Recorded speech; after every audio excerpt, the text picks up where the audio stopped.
Buenas tardes a todos, a todas. Voy a tratar de compartir con ustedes una síntesis realmente muy sucinta valga la expresión, del proceso de desarrollo urbano de Paraguay, y sobre todo de Asunción específicamente.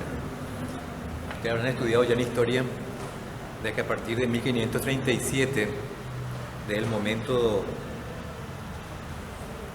que llegan los españoles a este sitio, bueno, generan en un ambiente preexistente que era muy hostil, en un país mediterráneo. Un país mediterráneo para nosotros es que no tiene costas al mar. Para los europeos significa otra cosa. Entonces, tienen no solamente particularidades físico-espaciales, sino también históricas, ¿verdad? Sociales. Y se presentó como una cuestión geopolítica, una cuestión de paso de búsqueda hacia el oro, que es el camino del Perú, y por otra parte la base para colonizar o fundar otras ciudades. Por algunos llamamos la fundadora de ciudades, la Asunción. Bueno, tuvo un proceso de urbanización que se podría llamar también con un criterio de metropolización, ¿verdad? Que no es igual a todo el continente americano. Hay una diferencia por las cuestiones físico-espaciales, sobre todo políticas. Entonces, Asunción, ustedes habrán estudiado de que básicamente estaba manejada por un grupo, por una etnia llamada los carios, pero había 14 etnias que estaban alrededor, o sea, cerca, donde había un hostigamiento permanente. Por eso se constituyó en un asentamiento básico. O sea, por una parte estaba el fuerte en sí, que al interior del fuerte tenía una connotación urbanística, donde están las instituciones militares de control, y por otra parte, más alejadas, estaban los indígenas en su tecojá. Lo que tecojá, ¿saben qué significa? Tecojá es el asentamiento básico, donde convivían ellos. Y ahí, con ese criterio, se distribuyó el territorio.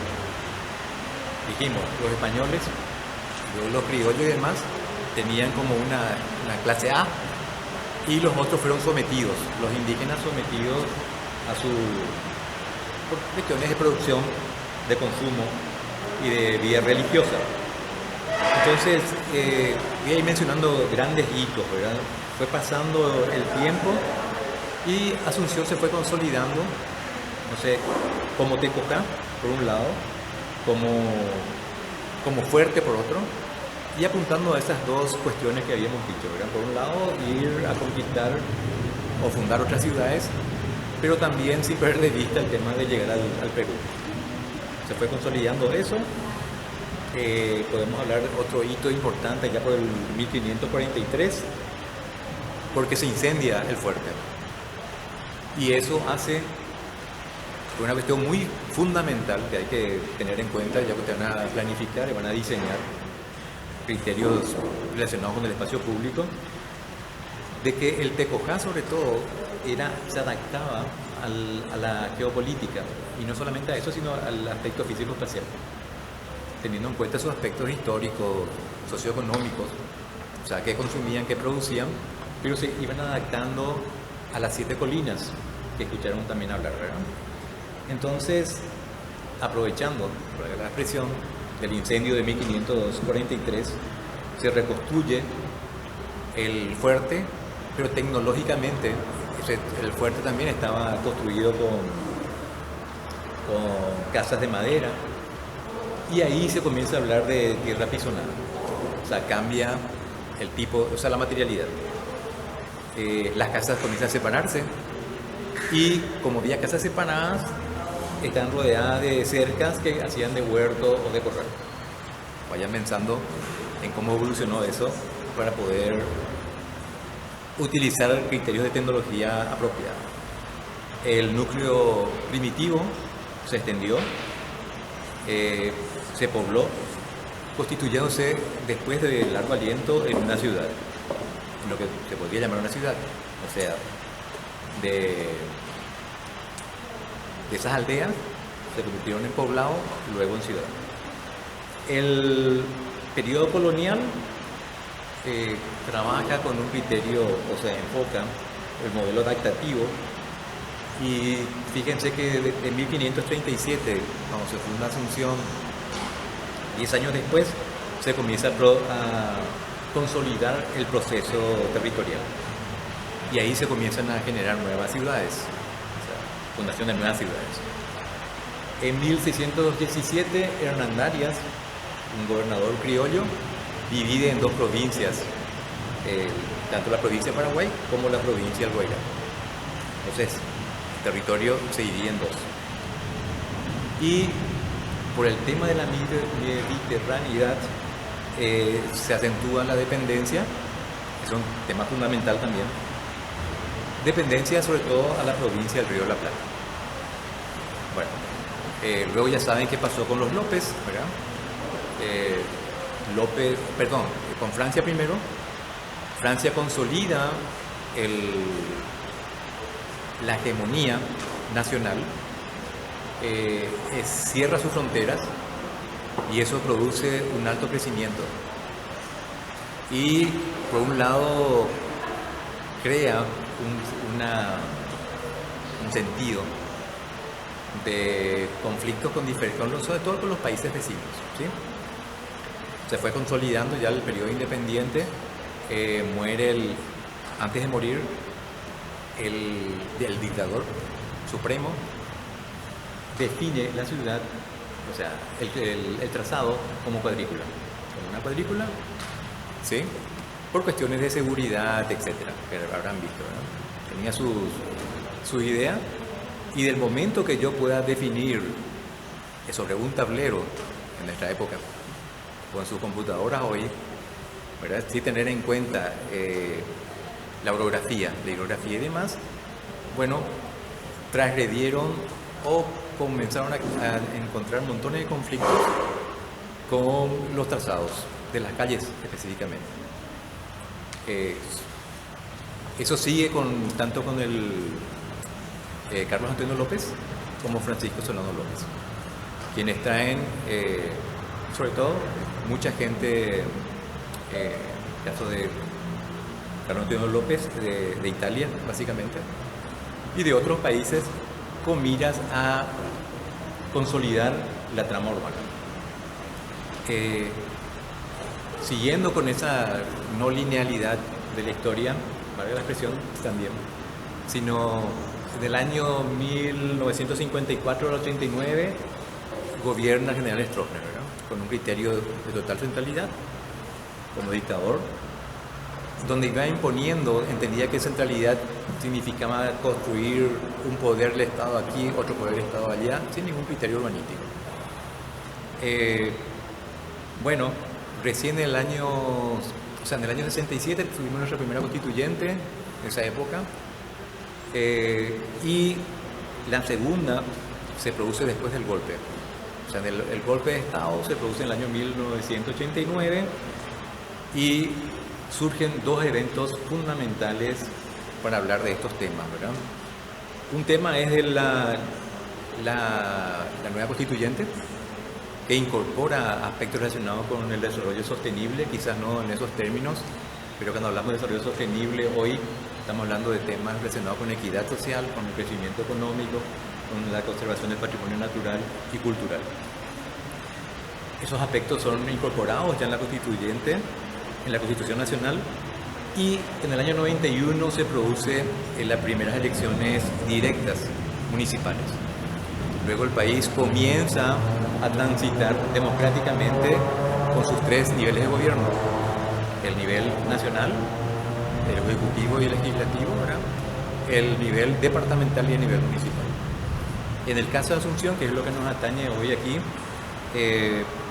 en el año 91 asume el primer intendente por elecciones directas, y en el año 92, después de largas discusiones con diferentes actores relacionados con estos temas también en Asunción y en el exterior, se determinó de que debería enfocarse esta situación de una manera no ortodoxa. O sea, ir de una planificación sectorial O sea, primero entender la parte para poder construir el todo. O sea, lo ideal sería ir bajando de una planificación nacional, departamental al municipal, etcétera, ¿sí? Pero aquí, por ese largo periodo, sobre todo dictatorial, de imposición y centralidad, se impuso ese enfoque. Y ese enfoque, ¿cómo se podría revertir situaciones adversas? A partir de una planificación estratégica urbana. Entonces, Jordi Borja lo hizo en Barcelona en aquella época, un poco antes. Y bueno, y aquí se trabajó con ese criterio. ¿Qué se concibió? Lo que se dio en llamar en ese entonces el Plan Maestro de la Franja Costera de Asunción. Y eso se trabajó con un criterio estratégico, concibiendo los grandes lineamientos como plan, bajando a programas, diferentes programas, a diferentes proyectos y acciones inmediatas. O sea, hasta ese nivel se llegó, ¿verdad? Entonces, a partir de una visión, de una misión, de estrategias, objetivos estratégicos, se definieron estos niveles de actuación e intervención. Ya entrando directamente en detalle, el proyecto, como se trabajó, ¿qué significa irse de las partes luego al todo? Significa que primero se trabajó en el proyecto Franja Costera, o sea, los 17 kilómetros de costas de Asunción, tanto del Bañado Norte como del Bañado Sur, y luego, allá por el año 97 o 96, con el mismo criterio, con el mismo enfoque, se definió y se trabajó a nivel transdisciplinario en lo que se dio a llamar el proyecto, el PDUA, Plan de Desarrollo Urbano Ambiental de Asunción. Entonces, primero trabajó con la parte, después con el todo, con el plan en general, y también tiene su peculiaridad el Plan de Desarrollo Urbano de Asunción, Urbano Ambiental de Asunción, de que fue pensado a nivel macro, o sea que trascendió las fronteras jurisdiccionales de Asunción, porque Asunción, por la ley de capitalidad y demás, debería concebirse teniendo en cuenta el área metropolitana. Entonces, ¿en qué consistió el proyecto de la Franja Costera en ese entonces? Enfocar holística, integral, intersectorial e interinstitucionalmente la situación de las costas. Eso implicó que hay que trabajar con todas las instituciones, con todos los actores sociales, llámese instituciones, llámese comunidad organizada, centros de barrio, organizaciones comunitarias y políticos, ¿verdad? Finalmente, quienes gobiernan, o sea, está bien, es el ejecutivo, pero necesita el apoyo fundamental de la Junta Municipal. Se trabajó políticamente con todos los actores políticos. Y en el caso de Asunción se trabajó como no pertenece a ningún departamento, por ser la capital, se trabajó directamente con el gobierno nacional. Se concibió en las costas, hoy se incorporan, estoy hablando ya de los últimos años y sobre todo ya en la fecha, tener en cuenta lo que se explicó también anteriormente aquí, el aspecto del riesgo latente en las costas. Y ese riesgo latente de las costas no es solamente de las costas de Asirio, sino viene de la cuenca alta, que tiene que ver con las inundaciones, que tiene que ver con los raudales. Hoy, en una consultoría con ONU Habitat, han evaluado el proyecto y nos dijeron que estamos yendo por buen camino, pero que sí hagamos hincapié fundamentales en lo que ellos le llaman, son 3 vectores fundamentales. El tema del agua, que es lo que estamos hablando, el manejo de la cuenca significa eso, de la microcuenca, y la interacción del manejo del agua. Se habla de la economía, todo lo que implica la producción, el consumo en las costas y en la ciudad, ya en este caso, y el tema de la pendularidad, llámese los flujos de materia, energía, información y demás. Eso incluye la relocalización de los inundados, ¿verdad?, en su mismo entorno ecológico, de la consolidación de la costa 64 o del Florencio de Villamayor para arriba, de los barrios parques residenciales. No se puede apostar solamente en hacer proyectos para sectores más vulnerables, sino que por una cuestión de factibilidad habría que invertir en lo que dice Rueda, en la mixtura. O sea, trabajar con diferentes sectores para que eso, de hecho, pueda lograrse la equidad social que dice la sostenibilidad. Cuando hablamos de desarrollo sostenible estamos hablando de equidad social, pero también hablamos de crecimiento económico. Hay que buscar alternativas de producción. La gente que está delinquiendo, la gente que está produciendo algo indebido, generar tareas o trabajos que sean no solamente redituables a ellos, sino buscar afianzar el capital humano. Se habla de áreas parques manejados, en el caso de San Miguel, del Bañado San Miguel y otros sectores. Hay humedales que hay que atender, que hay que defender, hay que conservar. Está la defensa contra inundaciones, que es el paseo costanero, que va bordeando, que sirve de defensa a su vez. En aquel entonces se hablaba, hoy ya no tanto, por muchos motivos que podríamos entrar pues en detalles, se hablaba de unidades experimentales de desarrollo sustentable. Hoy ya mucha gente se dedicaba a la producción. Cierto, hoy se vuelve a hablar en la actualidad de las huertas domiciliarias, urbanas y demás. O sea, se podía aprovechar ese tipo de cosas. Se está haciendo algunos, no digo experimentos, algunas demostraciones de manejo tanto de huertas como de arborización en la propia franja costera. Y se hablaba de parques tecnológicos. Todo lo que implicaba esa industria que estuvieron hablando usted el otro día, que están contaminando, que están produciendo residuos, bueno, también revertir situaciones adversas. Eso un poco sería a nivel general. No sé si hay algún detalle más que quisieran saber con respecto a lo que es la planificación en ese entonces, en ese sector. Y estamos como para ayudarles en todo este proceso.